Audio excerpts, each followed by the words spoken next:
Hello, नमस्कार। आप सभी का स्वागत है आपके अपने यूट्यूब चैनल दी स्टार क्लासेस पर।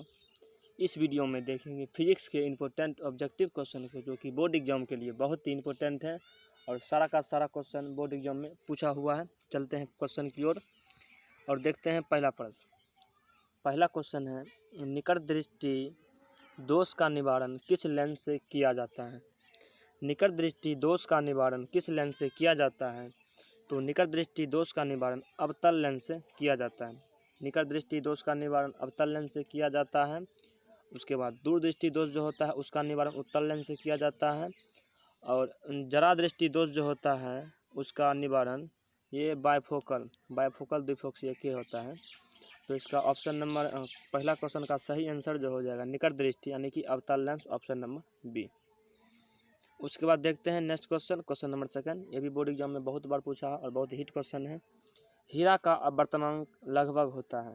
तो हीरा का अपवर्तनांक होता है 2.42। हीरा का अपवर्तनांक जो होता है 2.42 होता है। चलिए, कहता है प्रकाश का वेग महत्तम होता है। महत्तम का मतलब हुआ सबसे अधिक। प्रकाश का वेग महत्तम होता है, तो प्रकाश का वेग महत्तम होता है। तो प्रकाश का वेग जो महत्तम होता है, महत्तम का मतलब सबसे अधिक, तो प्रकाश का वेग सबसे अधिक होता है निर्वात में। सबसे अधिक होता है निर्वात में। कितना होता है? 3 × 10⁻8 मीटर पर सेकेंड। चलते हैं नेक्स्ट क्वेश्चन की ओर और देखते हैं क्वेश्चन नंबर 4। क्वेश्चन नंबर 4 कहता है लेंस की क्षमता का ऐसा ही मात्रक। लेंस की क्षमता यानी कि P होता है 1/f। P होता है 1/f, यानी फोकस दूरी के व्युत्क्रम जो होता है उसी को बोलते हैं लेंस की क्षमता। इसका ऐसा ही मात्रक होता है डायोप्टर होता है, यानी कि ऑप्शन नंबर सी बिल्कुल राइट, डायोप्टर। चलते हैं नेक्स्ट क्वेश्चन की ओर, देखते हैं क्वेश्चन नंबर 5 देखते हैं। कहता है 25 सेंटीमीटर फोकस दूरी वाले उत्तल लेंस की क्षमता क्या होगी। 25 सेंटीमीटर यानी कि एफ बराबर देना है 25 सेंटीमीटर। तो कहता है बताइए पी का मान। P होता है 1/f। 1 यहाँ लिखेंगे, एफ का मतलब 25, ये सेंटीमीटर में है, मीटर में बदलेंगे 100 भाग जाएगा, 100 चला जाएगा ऊपर, यानी कि 100/25 चलाएगा, कट जाएगा 4 1 +4D +4 डायोप्टर चलाएगा। +4 डायोप्टर, ऑप्शन नंबर ए बिल्कुल सही है। क्वेश्चन नंबर देखते हैं 6। व्यतिकरण फ्रिंज की चौड़ाई होती है। व्यतिकरण फ्रिंज की चौड़ाई होती है, तो व्यतिकरण फ्रिंज की चौड़ाई होती है ये बी बड़का डी बटे छोटका डी और लैम्डा ई, बड़का डी लैम्डा बटे छोटका डी। बी बराबर बड़का डी लैम्डा बटे छोटका डी। बी बराबर बड़का डी लैम्डा बटे छोटका डी। बी बराबर बड़का डी लैम्डा बटे छोटका डी। ये हुआ फ्रिज की चौड़ाई का व्यंजक। आगे चलते हैं क्वेश्चन नंबर 7 को देखते हैं। पता है निम्न में से कौन विद्युत चुम्बकीय तरंग नहीं है।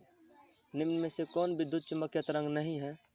तो निम्न में से कौन विद्युत चुम्बकीय तरंग नहीं है, तो ये जो है ये ध्वनि तरंग, ये विद्युत चुम्बकीय तरंग नहीं है। देखिए विद्युत चुम्बकीय तरंग में कौन कौन आते हैं, एक उसको ट्रिक बताते हैं। गाय पदरी अल्दी, गाय पदरी अल्दी। देखिए कौन कौन, गामा किरण आता है, एक्स किरण आता है, पराबैंगनी किरण आता है, दृश्य किरण आता है, अवरक्त किरण आता है, लघु रेडियो तरंग आता है और दीर्घ रेडियो तरंग आता है। ये सब जो है विद्युत चुम्बकीय तरंग है, इसके अलावा जो है नहीं है। आगे बढ़ते हैं। आगे क्वेश्चन नंबर 8 होता है किसी बिंदुवत स्रोत से परिमित दूरी, परिमित का मतलब कुछ दूरी पर, यह बिंदुवत स्रोत है, तो किसी बिंदुवत स्रोत से परिमित दूरी पर, परिमित का मतलब होता है इसके निकट में परिमित दूरी पर तरंगाग्र होता है। तो परिमित दूरी पर तरंगाग्र पूछेगा तब होगा गोलाकार। परिमित दूरी पर तब हो जाएगा गोलाकार। यदि पूछेगा अपरिमित मतलब बहुत दूर पर, अपरिमित पर आएगा तब हो जाएगा समतल। तो क्वेश्चन नंबर 8 का सही आंसर हो जाएगा ऑप्शन नंबर ए गोलाकार। चलते हैं नेक्स्ट क्वेश्चन की ओर। तो सूर्य के प्रकाश का स्पेक्ट्रम होता है। सूर्य के प्रकाश का स्पेक्ट्रम जो होता है ये रैखिक स्पेक्ट्रम होता है, मतलब रेखा के रूप में टूटते हैं, तो बोलते हैं रैखिक स्पेक्ट्रम। क्वेश्चन नंबर 10 है, बेलनाकार लेंस का व्यवहार किस दोष में किया जाता है। बेलनाकार, तो बेलनाकार लेंस का निवारण किया जाता है। बेलनाकार लेंस का निवारण किया जाता है ये, बेलनाकार लेंस का निवारण किया जाता है, बेलनाकार ये क्या क्या जाता है, बेलनाकार लेंस का निवारण किया जाता है ये एस्टिग्मेटिज्म, इसको बोलते हैं अबिंदुकता, अबिंदुकता या एस्टिग्मेटिज्म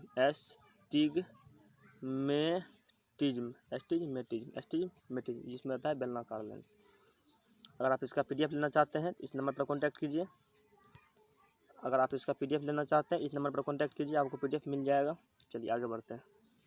क्वेश्चन नंबर 11 में है, कहता है किसी प्रिज्म पर एक वर्णी प्रकाश के आपतित होने पर निम्न में से कौन सी घटना होती है।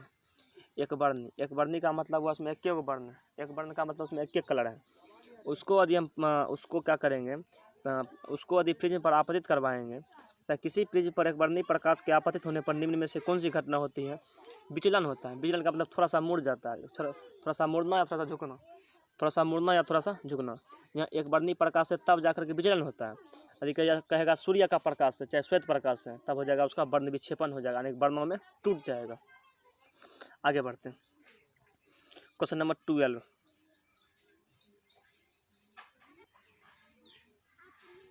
क्वेश्चन नंबर 12 प्रकाश तंतु ऑप्टिकल फाइबर। प्रकाश तंतु एक युक्ति है जिसके द्वारा यानी कि प्रकाश को एक स्थान से दूसरे स्थान तक उसकी तीव्रता में परिवर्तन किए बिना भेजा जाता है, और ये प्रायः क्वार्टर यानी सिलिका का बना होता है।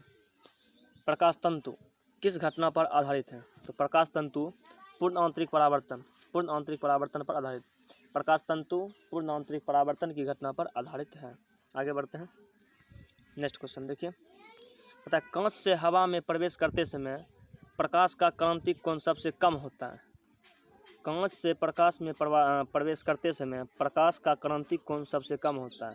सबसे कम क्रांतिक कोण होगा बैगनी रंग के लिए सबसे कम, बैगनी के लिए सबसे कम।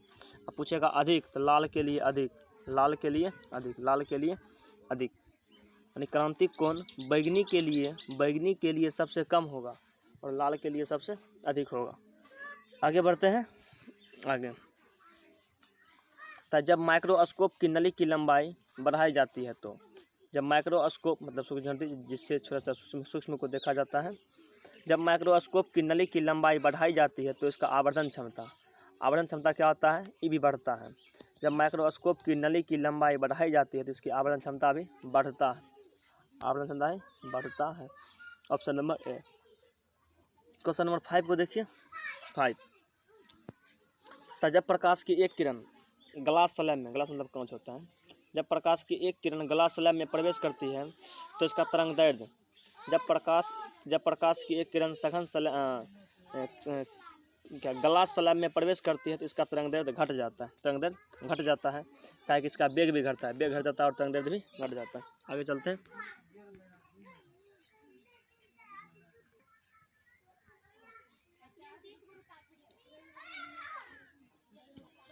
क्वेश्चन नंबर 16 प्रकाश की अनुप्रस्थ तरंग प्रकृति की पुष्टि करता है। देखते हैं क्वेश्चन, ये भी हिट क्वेश्चन है, बोर्ड में पूछा हुआ है। प्रकाश की अनुप्रस्थ तरंग प्रकृति की पुष्टि करता है। प्रकाश की अनुप्रस्थ तरंग प्रकृति की पुष्टि करता है। ये ध्रुवन के ही कारण मतलब ध्रुवन से ही स्पष्ट होता है प्रकाश जो है एक अनुप्रस्थ तरंग है। चलते हैं नेक्स्ट क्वेश्चन की ओर और आगे बढ़ते हैं। ये क्या हो गया, आगे देखिए। आगे क्वेश्चन नंबर 17 था एक पतले फिल्म के रंग का कारण है। एक पतले फिल्म के रंग का कारण है, तो ये व्यतिकरण हो जाता है। एक पतले फिल्म के रंग का कारण है, ये भी व्यतिकरण की घटना होता है।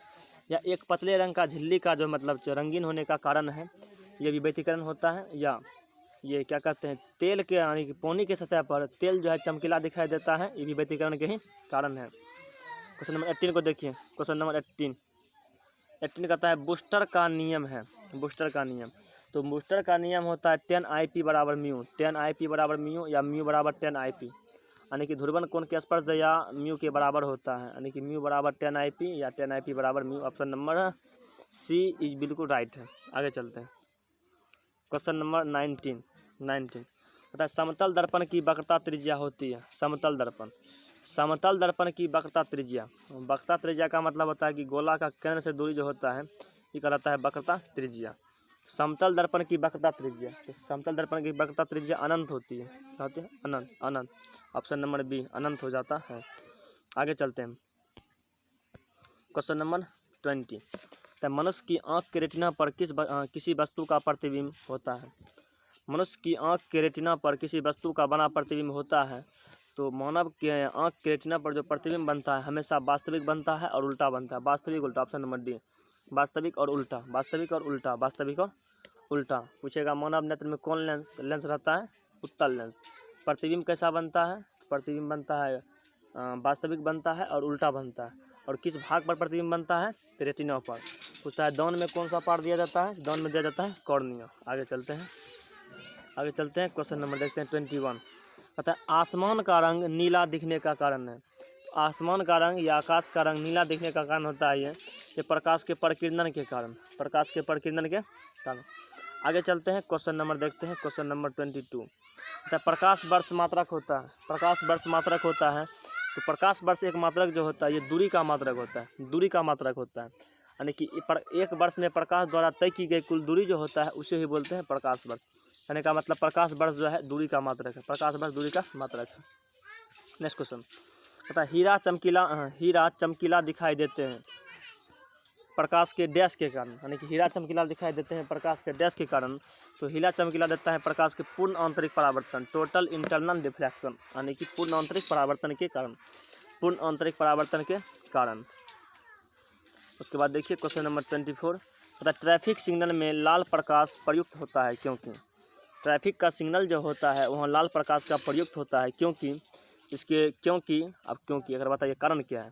कारण यही है कि इसका तरंग दैर्ध्य अधिक होता है, इसका तरंग दैर्ध्य अधिक होता है। ये ऑप्शन बिल्कुल सही है। तरंग दैर्ध्य सबसे अधिक होता है और परिकीर्णन सबसे कम होता है। आगे बढ़ते हैं क्वेश्चन नंबर 25 में हम निम्नलिखित में प्राथमिक रंग हैं। तो प्राथमिक रंग उसको बोलते हैं जिसको मिला करके अन्य सभी रंग प्राप्त किया जा सकता है, उसको बोलते हैं प्राथमिक रंग। और प्राथमिक रंगों की संख्या है तो 3 हुआ है। नहला, ताश का पत्ती रखे नहला, नहला। ये हुआ नीला, हरा और लाल, नीला, हरा और लाल, नहला, नीला, हरा और लाल। ये तीनों हुआ प्राथमिक रंग, एक प्राइमरी कलर हुआ। आगे चलते हैं आगे क्वेश्चन नंबर 26।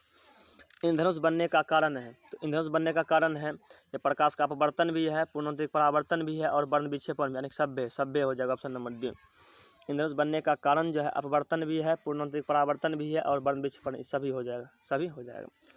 आगे बढ़ते हैं क्वेश्चन नंबर 28। पानी में हवा का बुलबुला किस घटना के कारण दिखाई देते? चमकीला छूट गया है। पानी में हवा का बुलबुला किस घटना के कारण चमकीला दिखाई देते हैं? तो पूर्ण आंतरिक परावर्तन के कारण दिखाई देते हैं। उसके बाद क्वेश्चन नंबर 28। किस प्रकाशीय घटना के कारण पानी से भरे बर्तन में डुबाई गई छड़ मुड़ी हुई दिखाई पड़ती है? किस प्रकाशीय घटना के कारण पानी से भरे बर्तन में डुबाई गई छड़ मुड़ी हुई दिखाई पड़ते हैं? इसका ऑप्शन देख लेते हैं। ऑप्शन में है पहला एक में है परावर्तन, अपवर्तन, पूर्णांतरिक परावर्तन और परिकीर्णन। तो ऐसा जो होता है अपवर्तन के कारण होता है, आगे चलते हैं क्वेश्चन नंबर 29।